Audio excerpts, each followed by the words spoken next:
Today's lesson 9.4 deals with negative exponents.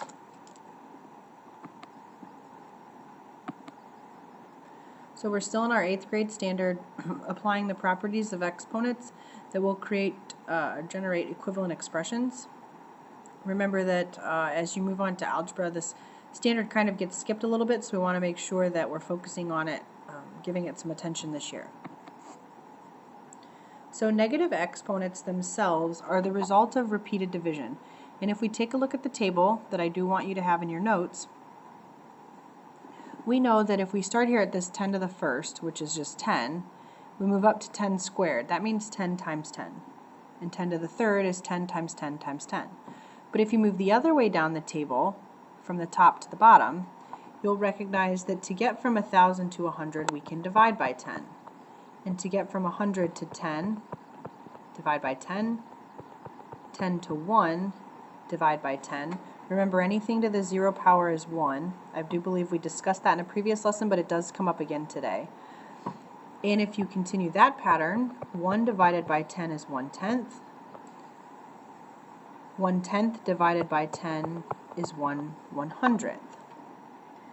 So again, negative exponents, 3, 2, 1, 0, negative 1, negative 2, indicate repeated division. I can write 1/10 as 1 over 10 to the first, and I can write 1/100th as 1 over 10 squared.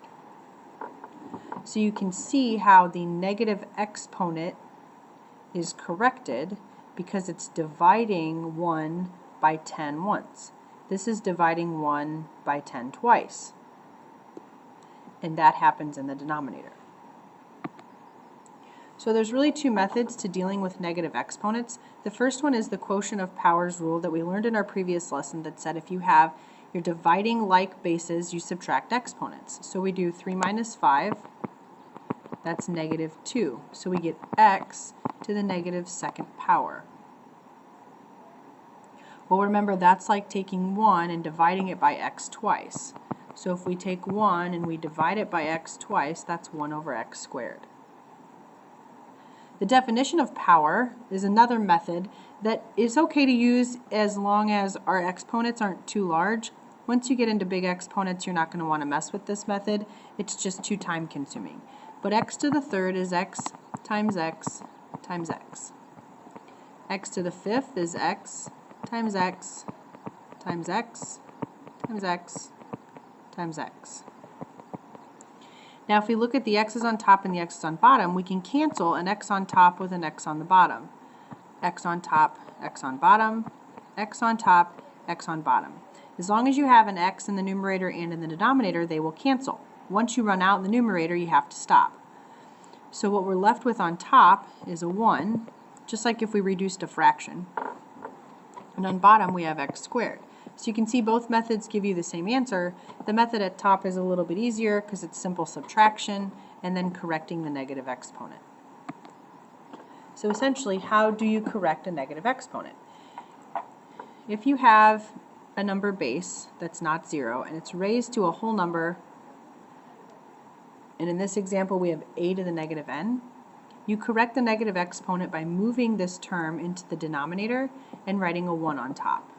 That will also make the exponent positive. So a to the negative n becomes 1 over a to the n. And in the example here we have a to the negative 8 to the negative second. We fix that by writing 1 over 8 squared. You could simplify this one step further and write 1 over 64, which we will do later, but the purpose of this example here is just to show you how you correct a negative exponent. So you move that base into the denominator and you make the exponent positive. Zero exponent, which again I mentioned earlier, I believe we've already discussed, but a zero exponent is any number that's raised to the 0 power, and that answer will always be 1. Again, we talk about this with the repeated division in that table. You could see that, for example, if 3 to the first is 3, 3 to the 0 must mean we divide this by 3 to get 1. So anything to the 0 power, whether it's an integer, positive or negative, whether it's a fraction, a decimal, irrational, rational, anything to the 0 power is going to be 1. And that's just a rule you have to remember. So the directions here just say write the expression using a positive exponent. They do not say to evaluate or simplify. So we just have to correct the negative exponent. We will learn that anytime you submit an answer, whether it be on a homework or a test, we do not accept negative exponents in the answer. Those have to be corrected. So 2 to the negative third, we just rewrite 1 over 2 to the third. M to the negative fourth is 1 over m to the fourth. 3 to the negative fifth, 1 over 3 to the fifth. Y to the negative third, 1 over y cubed. 2 to the 0 is just 1. So these expressions have all been rewritten using a positive exponent. You'll notice none of our answers have negative exponents in them now. Now let's do some evaluating. So we have 4a to the negative fifth, and I want you to evaluate that if a is negative 2. So I'm going to write the expression 4a to the negative fifth, and then I'm going to simplify it by getting rid of the negative exponent. And what we have to be careful with here is understanding or recognizing what that negative 5 is attached to. The negative 5 is only attached to the a. So because it's only attached to the a is going to move into the denominator, and the 4 is going to stay put in the numerator. So the problem becomes 4 over a to the fifth. Now we're going to evaluate because a, we're being told, is negative 2.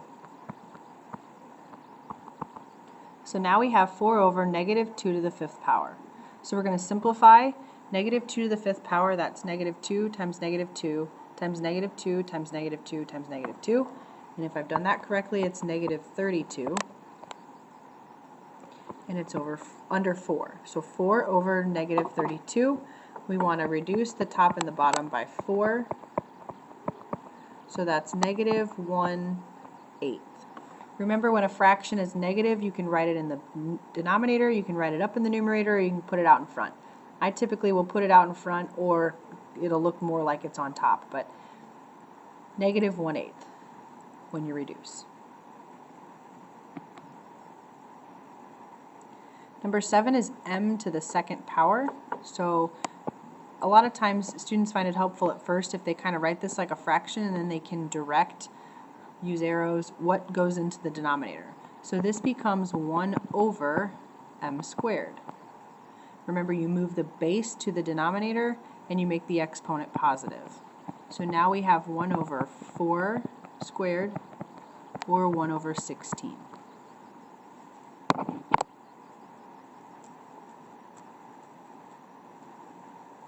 Number 8's a little tricky again because we have several pieces. We have a 6, the variable m, and the variable n.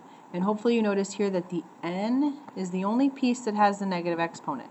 So the n is going to move to the denominator, but the 6 and the m are going to stay put. So 6m over n to the fourth. Now we're going to substitute in the values. 6 times 4 on top over 3 to the fourth power on the bottom. 6 times 4 is 24. 3 to the fourth power, that's 3 times 3, which is 9. 9 times 3 is 27, and 27 times 3 is 81.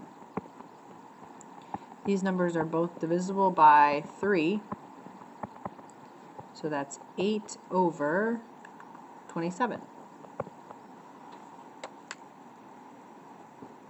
So you just want to make sure in these evaluations that you're only moving the parts of the expression that have the negative exponent.